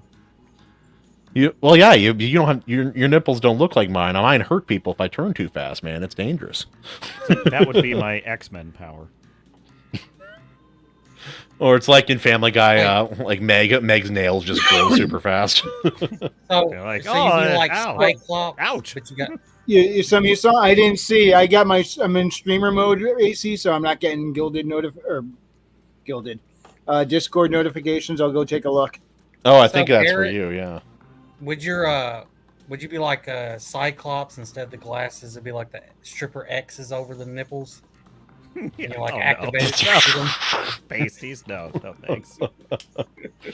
Rosa, what is the substance Cyclops uses in his glasses?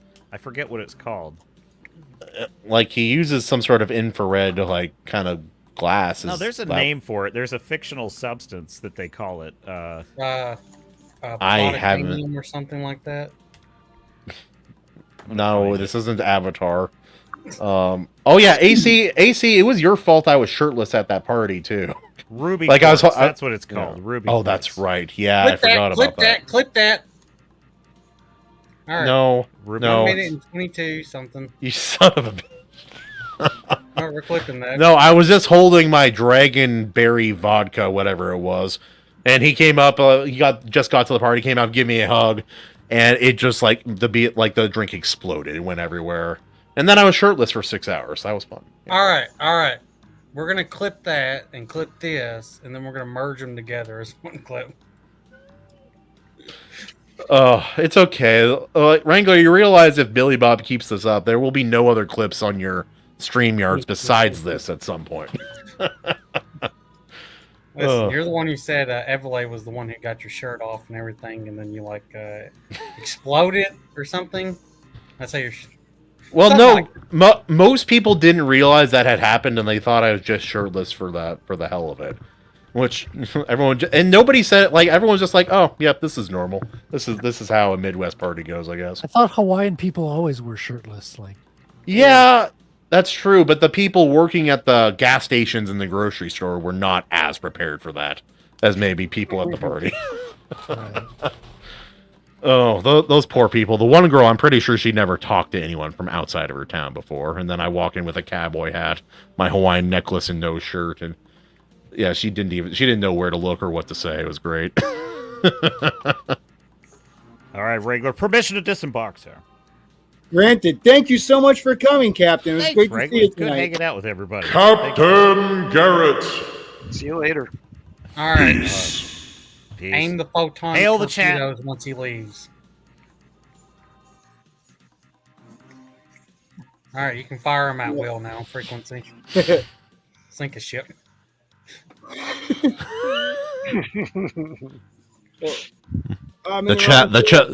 Stab him in the back. The chat sends their regards. Jewish space laser. Listen, No. House Ducklon cannot be disgraced in battle. Oh, did you guys see the new thing that the trans community is absolutely pissed off about now? What? What are they pissed off about now?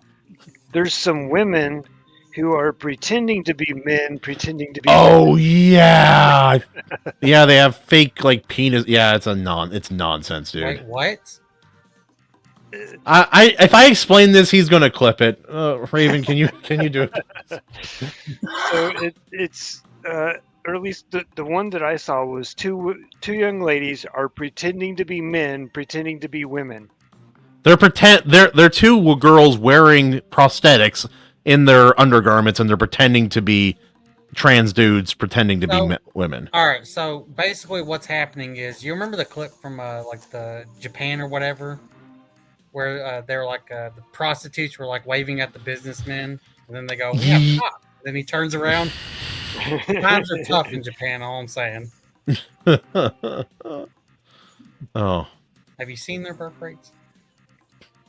Hey, everybody! How y'all doing? Hey, All right, how are you? How's it going? What fabulous conversation am I interrupting? Women pretending to be trans dudes. Why? Would you like to? You know why? Like you really do know money why. that way. Yeah, no, but it's a weird. Oh yeah, did you guys see the Raven didn't bring this up? The response from the trans community. They're making fun of our gender identity by pretending to be us. You not see what's happening here? The absolute irony. Bro, I swear to God, I saw like 5 or 6 posts that were like basically worded the same way that were attached to it. Oh yeah, no, he's putting this together earlier. Yeah, we've been messing with Suno AI recently. Yeah. So, do I want to know? It'll be positive. Yeah, play it. F it.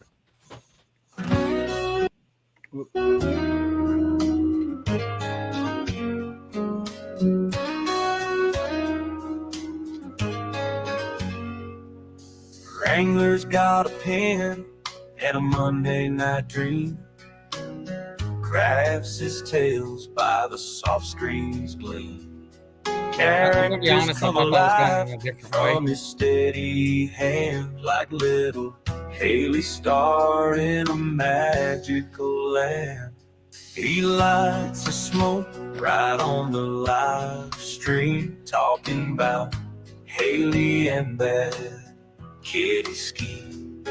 Folks gather round to hear his prose. Each story like a flower, watch it unfold and grow. Honest living with a worn out hat. Wrangler's words, where the heart's at. Tales of a girl and her endless prose. Each story like a flower, watch it unfold and grow. Honest living with a worn out. Wrangler's words, where the heart's at. Tales of a girl and her mischievous nights under the glow of those Monday lights. Yeah. Small town dreams And every line he writes is sweeter than the sun, softer than the nights. Cigarette burns while he speaks the Lord. And he leaves world open like an old door. His voice like gravel, smooth and deep, sweeter than. And bad intro. Softer than the nights. Cigarette burns down while he speaks the Lord. Haley's world open like an old door. His voice like gravel, smooth and deep. Spins yards of laughter sometimes they make you weep. With every puff, his mind takes flight, taking us to places full of wonder and light. Honest living with a worn out head. If you guys do like Suno music, I actually do have a Suno music channel where I make Suno music and montages. So yeah, I've seen some of them. You do a pretty good job with it. Thank you. I spend a lot of time hitting the regenerate button. Yeah, nope, I've messed around with it too. I can sometimes get the results I need, but every now and again I need something very specific, and it just doesn't quite get it. Oh yeah. You have to have like a idea of what you want, but not like a solidified vision of what you want, because you're not going to get your vision. No, you're not. AC, that's nuts. He didn't say a thing about Haley's World, but it was in there. Yeah, nope. What was it too? Like the only songs I use with Suno that have words are words that I write. I never use like the AI duplicated words. And most of the songs I use are just instrumental only anyway. I think the main appeal of Suno music is no copyright. You don't even you don't have to mess with it at all. And that's a huge benefit. I have made like maybe 50 to 60 background tracks that I save just for videos because I don't have to deal with that crap. Don't have to make 100% something. Don't have to do nothing. It's just there. And it's simple background music, and it knows how to do it good. Yep. I don't get me wrong. Like I have my channel song by Justin from Evely Music, and it's incredible. It is Mongolian throat singing. I love that song. He'll probably spoilers. He may be releasing it for sales and on streaming here soon. I'll be buying that, dude. I put that on YouTube and just listen to it as I type in Kahuna's new. What was it? Your new intro.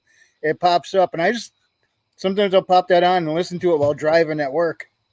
Yeah, he's a good artist. Yeah. He actually made a piece for me as well that I don't think he's really like released publicly, or at least around a lot. I don't know, but he said he's going to actually be producing an album for all the songs, the original songs he's made for people. So that one's actually going to be on there, which I'm super excited. It'll be right there with mine. You, So Evil Eye Music's got a new album coming out. Who knows when, but keep your eyes out open for that. Yeah, no. Bandcamp and streaming on places. Yeah. AC, thank you. Now I understand why you sent me that message earlier asking what kind of music I like. Also, I think, correct me if I'm wrong, Justin, I believe the album was going to be called Lift. He likes to use one-word kind of album titles. And so that really fits into the theme of him helping other people, and because he likes to lift up other artists. That's why he takes so much time away from his own music that he's desperate to get back to try to help people like James and I and McCoppin and a whole slew of other people. Lift, and I don't even know why he went out of his way for me, because I was like, damn, I really like this one song from Blink-182, but kind of wish it was updated to be hating on the woke. I wonder if I could just ask someone to make this for the shits and giggles of it. And he did. The man's a talented guy. Oh, yeah. No, again, like he learned Mongolian throat singing to do my song, and I never asked him to do that. He just asked me for like 4 sample songs for the kind of basic sound I wanted. And because I'm an asshole, I picked like 4 very different kinds of songs. And then he just latched onto a song by The Who, which is an awesome Mongolian metal band, and he's like, I could probably do that. And now we have gay representation in the stream. We are very. Where'd he go?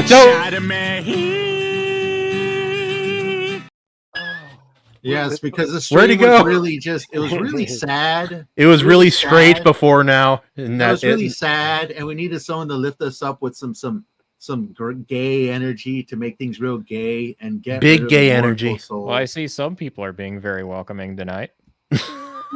we're just really gay to see you, We're feeling Otter, honestly. really flamboyant tonight. Really fabulous. Yes. Yes. I still think it's hilarious. Yes. That you read Token today, and they're walking through the woods, and they're saying there's a queerness to that area, and over there is where the queerness comes from. I was like, that does not read the same in 2024 as it did back in 1930 something. You know what? I was actually juggling with that word because I was like, queer would actually just generally fit good right here to this spot. But should I? It's not as bad. I was reading a book about the 1800s whaling, the autobiography of an 1800s whaler. Every word for every race of people you can imagine was used. They talked about it was like, oh yeah, we found a pod of dolphins. We killed like 30 of them. We're like hanging them up. And it's like, this is not for the faint of heart. Holy Yeah. One of my favorite books is written by an elephant hunter, literally called The Wanderings of an Elephant Hunter. Amazing. And I could only imagine that whaler book had a lot of detailed culture in it that you wouldn't get in much places. Oh, 100%. Yeah. Colorful language. Oh my God, Evely, that's wonderful. Christian, thank have you you for that wa- idea. I'm gonna have to roll with that now. Have you read the Oh, that's executioner's like journal, where he's like a headsman, I can't say I have. It sounds interesting though. and he's like going through all the people he fucking killed, like executing Oh, everything, wow. and like their crimes and their nicknames and what their punishment. I gotta read that too. He's like, I missed his neck on purpose the first time. We all said it was an accident. It was on purpose. Have you guys seen the AI generated what was it? Hillbilly Harry Potter? Yeah, No. yeah, you posted that. in the I saw saw American Harry Potter where they just gave him all guns instead of wands. Oh yeah, that video. That video's so funny. Yeah, that's Oh. the same program I use to make all these AI videos that I'm currently blasting. Some of them are really good. Some transform too much during the video to be quite there. But most of you're pretty good at finding real ones. Yeah. They're way too expensive right now too. It's like they have a subscription, an unlimited subscriptions, like $90-something a month, and for their second highest subscription is like $30-something, and you could only generate like 22 videos. That's And it. how And long 20 can they be for the 5 second seconds. one? Bro, All of them, that's- you can generate 5-second clips or 10-second clips. The 5-second clips, a 10-second clip, they're basically just going to charge you for 2 5-second clips. So you can only generate about 12 of those videos. So it's pretty expensive. Yeah, but it looks pretty good, dude. Like I've been watching your clips as it just goes on here, and for me, like I don't do stuff like that. I just spend a lot of money on static images by artists I like. That's how I spend some of my extra cash. Like, in fact, This I have one, I have like, another that's- commission coming for the Iron Seas here soon too. I just commissioned it. It's going to be maybe maybe a month and a half before it's done, but. Yeah, no, I have a whole bunch of art that I've been gathering for different projects in the future. That's Speaking of commissions, running theme lately. I've been commissioning a lot of art as well. Yeah, you have. You shared some in the chat earlier, didn't you? Yeah, I saw Yeah, your just reaction go back right into before I some of joined it, the you know. stream. Very athletic. More Very athletic than you athletic. expect. Honestly, she should have back problems. That's all I'm saying. Anyway. She will have back problems. The Give- big thing I was wanting to make sure of was that her facial expression was right, because if you know about General Karis, she has a certain way of handling the situation, even No when one's it's looking against- at her face, Otter. Well, Hate I to break am. it to you. All right, it matters Well, to me. He's not interested in women, Frederick. So Yeah, he cleans off his computer screen. He looks at the face. Wait. It's effed up. I think you get that backwards. Oh, that's fair. That's fair. Yeah. I'm sorry. I've turned this into a degenerate stream. It's my fault. Yes, it's your fault. It's always degenerate. I don't know where you got this We idea. live in a very artistic age. And yeah, you were saying, Otter, with your next book, you wanted to put more images on there, more art, and I'm down with you. For my novella, I'm actually planning on every few pages to either have a full spread or a half spread image on there. So we're gonna get a full spread of General Karis. Is that what you're saying? Anyway. Oh Christ! Anyway, the 5-year-old, everybody. Well, Frederick, are these drawings yours or what? Like, if you can share, like, where are these coming from? Just out of curiosity. This is actually not Frederick's art. This is Corey Barton. If you've seen any of his artwork, he's done one of the covers for Immortal Rising. He's also done like the cover for Vigilantes Creed. That's probably what he's most famous for. But yeah, I have to be careful with that subject in my Iron Seas kind of situation. But yeah, no, the cover art for Vigilantes Creed is really quite exceptional. It's what drew me to it in the first place. So yeah, no, he does a great job. I might need to get his contact info from you if that's all right. But yeah, that's great. I just contacted him through Twitter. That was kind of how that happened, and I've seen his other artwork, and dude's a really good artist in my opinion. Yeah, I think it's really exceptional. No, it's fantastic. Like, the artist I've if I had more money, I'd want to hire the guy who did the painting for The Fear of Moncroy. That guy Christian something is his name. Yeah, he did that, like the full like oil style, like old oil style painting of like the vampires and the characters all fire, and it looks just gorgeous. It's one of my favorite covers in the Iron Age, honestly.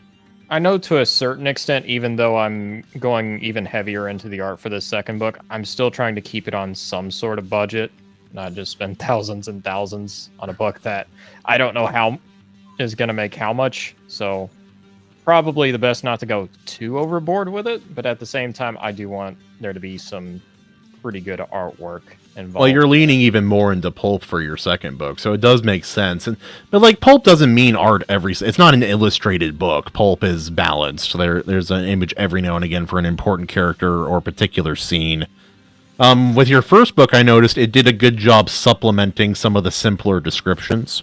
Like for some of the battles and environments, it really helped kind of fill in the imaginative aspect of some of those scenes.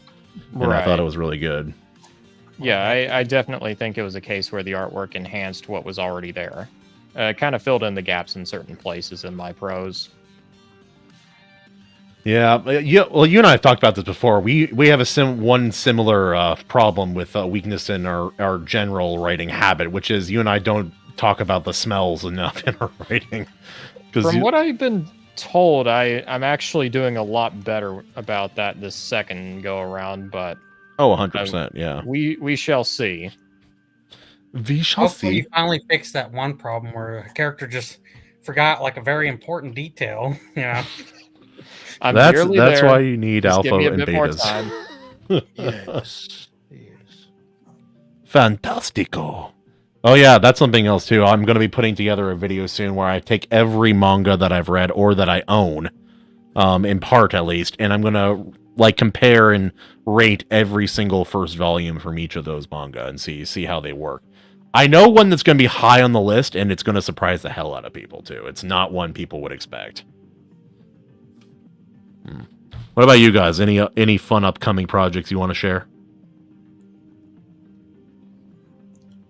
Well, in the next month or two, my New World Detective short story will probably be going on the Substack.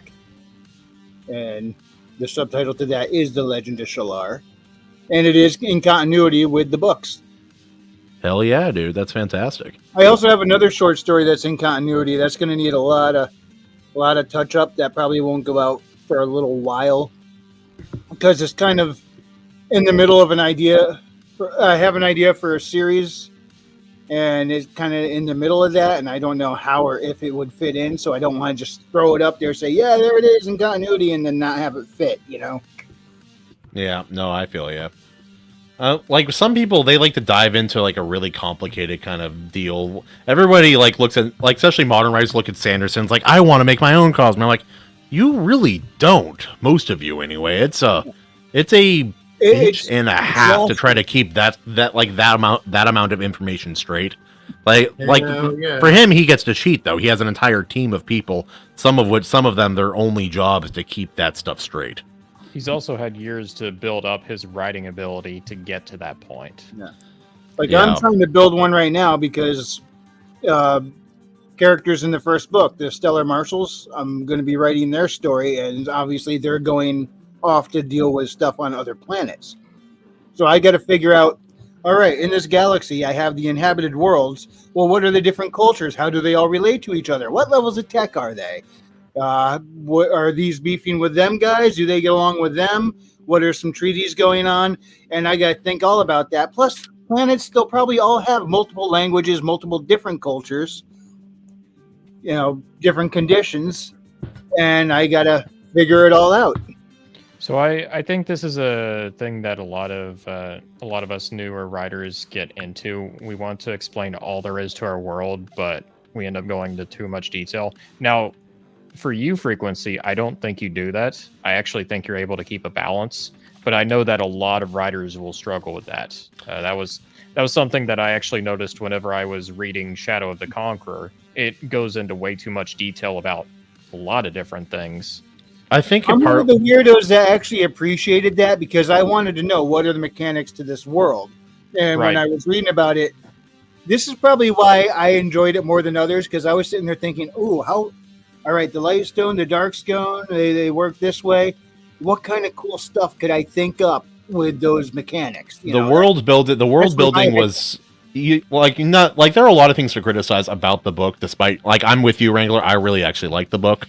And a lot of my fellow seamen on the Iron Seas did as well when we did our special about that. But the world building was never something a lot of people had a problem with. His world building is really, really solid. And I think part of that comes down to genre. Good night, buddy. Good night. Part of that comes down to genre expectations. Like for Otter, you're going more pulp style direction with your writing, which I think is a good choice. I think it suits you better.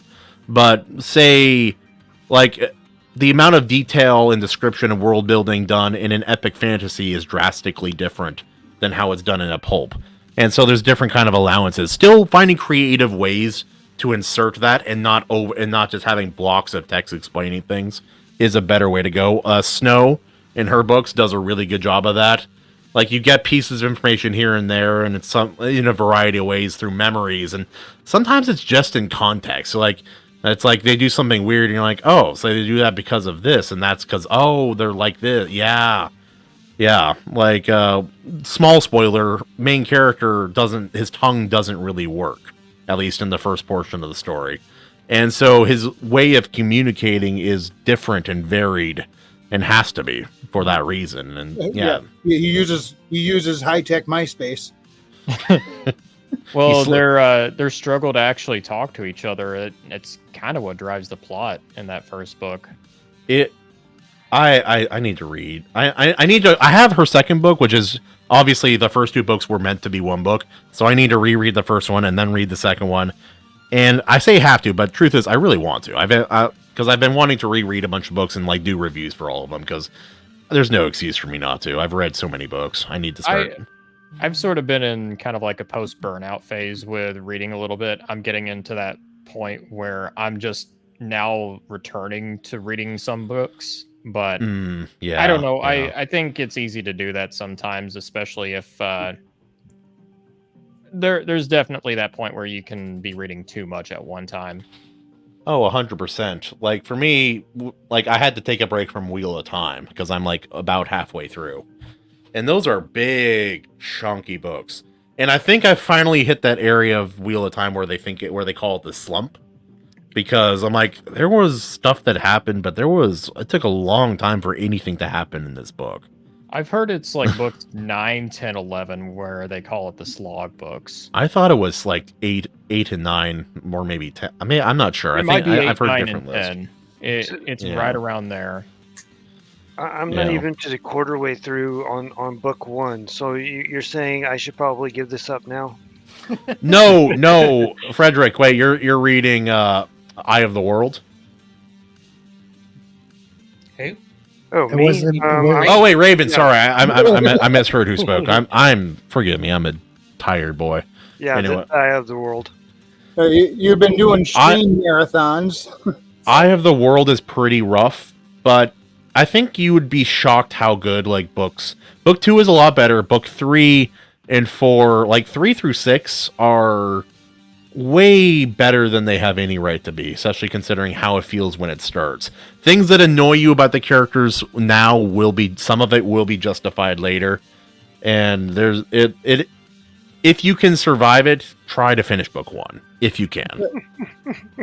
I like hearing the difference in opinions here because I've heard a lot of other Wheel of Time fans say the exact opposite about the series, where it's like what did they say? the first book in particular, I know a lot of people will say is excellent. What are they fucking smoking? And I've heard that followed up with the argument that book 2 gets a lot worse. Then it's around books 3, somewhere around book 4 or 5, where it kind of starts dragging more. Books 3 through 6, I believe, I would easily put them all as no less than 8.5 or a 9 out of 10. That's how good they are. Welcome to the Wheel of Time fandom, where it seems like everybody has very different opinions on what is good or bad about the series. Have Have a great night, Star Fury. Not to cut you off. It is but late we are where he gonna- is. To cut off Billy Bob. Good night, Star Fury. We are going to start wrap up soon. You're not my mom. So, gentlemen and Ferget. Otter. Well, I have a swords and sorcery novella out right now. It is called Steel and Stormbright, The Curse of the Star Raids. I'm currently working on book 2, getting that edited up, and also getting some nice artwork commissioned for it. That is likely going to be a Kickstarter or crowdfunded campaign, but I will keep you all updated on that side of it. In the meantime, if you want to check out my book, you can find it on Amazon, Barnes & Noble, all the big retailers. I am also on YouTube, where I'm often just fucking around with Billy Bob and Frederick, usually on comic art streams, and I will also occasionally upload some of my own videos. Hell yeah, boy. What was that, Billy? You got something coming up this Saturday, don't you? Oh, yeah, that's right. Remind me, is it the Berserk stream? Is that what's coming up? Yeah. We've got the Deluxe Volume 10 Berserk stream review that we are doing. I don't have it yet. That's nothing new, but I have it. I just need to do a reread. It's okay. I dropped out of this one. Oh, yeah, that's right. Yeah. Yeah. Raven. Raven, come on. I am still struggling through the book that I'm working on, and otherwise, I'm trying to attempt that first book of Wheel of Time, and also the Otter's book. The Otter's book. Yep. His first book. I'm trying to finish that up too. That's the Lord Otter. It's like short round. You'll call him Dr. Jones. Oh, yeah. You guys ever have a book you're reading by an indie author and then they insult you on Twitter when you're almost done? I had that happen the other day. Damn. I'm like, it's not going to affect my opinion of your book. And I even like the guy. It was just a moment of kind of just a disrespectful comment. I'm like, that seems unnecessary. All right. I don't know if I ever said anything about you on Twitter. I heard what you said, boy. Yeah, I'm sorry for what I said. I know what you did last time, boy. Wait, did you all say stuff? I think we all talk about you there. You son of a bitch. Christian. You can find me at The Ultimate Kahuna. I have a lot of good content coming on the Iron Seas podcast recently. Today, actually, we discussed our second Iron Age special, and that was Ghost of the Badlands. Our third Iron Age special, which we are in the process of planning now, is going to be one of the secret projects by Brandon Sanderson, Yumi and the Nightmare Painter, and that is what we will be discussing for our third issue. And this Tuesday at 6:30 PST will be going on. I don't believe we have a guest this week, but we are going to be discussing the Arnold Schwarzenegger movie Total Recall. So see you there. Nice. See you at the top. Here's a representation of some of his content, people. I had to pull something out of my butthole, and that was the best I could come up with. Great content. Frederick. Perfectly. IMakeComics.com will take you to the website. Rattel Comic is the project. It's a nice little comic book about a guy who has newfound powers, hash powers. And I think you give it a shot. Wait, did you say hash powers? Yes, hash power. Oh, okay. Like Bitcoin, he. Oh, I thought you meant like. Anyway, No, man. no, there's no drugs. Powers of the munchies. You wouldn't believe what I can eat, dude. This is for like teenagers. There's no drugs in this. You don't know today's teenagers. He's high on life. Yeah. Anyway. Oh, yeah. And I also have an art stream on Tuesdays at 8 with my co-host Billy Bob, and Otter joins us as well. I'd like to point out we started our stream on Tuesdays first, real quick. No. Listen, I created my comic book character on a Tuesday in 22, so that's like 2 years ago. So claim That's it. right. Fuck you. Now all I can think about is Star Trek Generations. Don't tell me. Tuesday. So that's what we're gonna do. We're gonna fight. I mean, it is funny, like all We of can this always stuff. cross the streams, like open a portal between the streams. And We'll have to talk about that later. I've actually thought about that. I thought of either that or do like an exchange program. Like you send one of yours over here, and we send one of ours over to you, and then we bail on you, and then we get the better end of the deal, and So, the whole thing. Speaking of Tuesdays, Well, stuff on Tuesdays, James. Yeah, we also have a wonderful stream on Streaming Tuesdays, but that one you definitely got to tune in because everyone loves R.H. Snow, and she's a co-host along with the Black Knight, two absolutely amazing authors. And You mean the African American Knight? Absolutely. And we stick to the subject every single time. And tomorrow we are going to be discussing adaptations.